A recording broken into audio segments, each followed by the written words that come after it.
On a professional level, I know how I got into it, and that started with the airbrushing t-shirts down here on the beach, but I've always just, since I was a kid, I've always just been drawing. I don't remember a time when I wasn't drawing.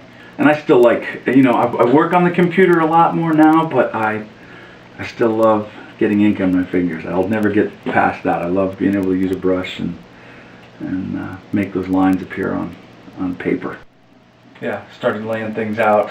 I mean, I actually, drew it. I mean, every part of this is on the computer. I'd also picked up a cartooning gig with a magazine called Group Magazine.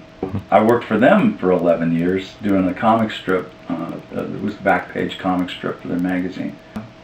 In the meantime, I've always been doing various bits of art. I do a lot of surf paintings and stuff. Comic book work. I've got the online, the webcomic Rabbi Encounters. I have a very clear intention behind what it is that I'm trying to do. I mean, clear to me, but I realize that, for some people it kind of becomes a source of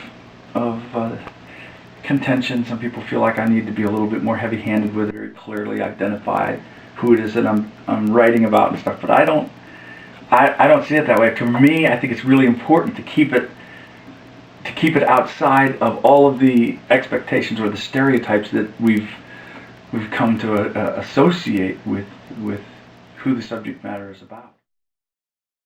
I started surfing when I lived here back in 1982. I was airbrushing t-shirts at Surf Hut back in those days. And just a friend of mine, John Spurlock, was surfing, and he got me to buy a board, and I just went out, and so I was gone for quite a length of time. I learned how to surf in 82. I was gone for almost 10 years, so I came back in 92 and picked it back up. I'm still a full-on kook. I mean, I've been surfing all these years and I don't seem to get any better, but it's just the way it is. But I love it. I just love getting out there, and I know a lot of these guys, and a lot of us have history that goes way back.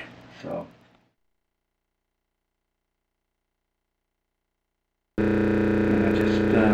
I got to the place that I thought, I'm either going to be one of these anti-church cranks who is just, bitter the rest of his life, or I could see if maybe there's something we could do differently. Maybe we could form community based around, a different perspective, something that is at the time I was thinking that is linked more to biblical precepts or what the original intent was. I'm sorry.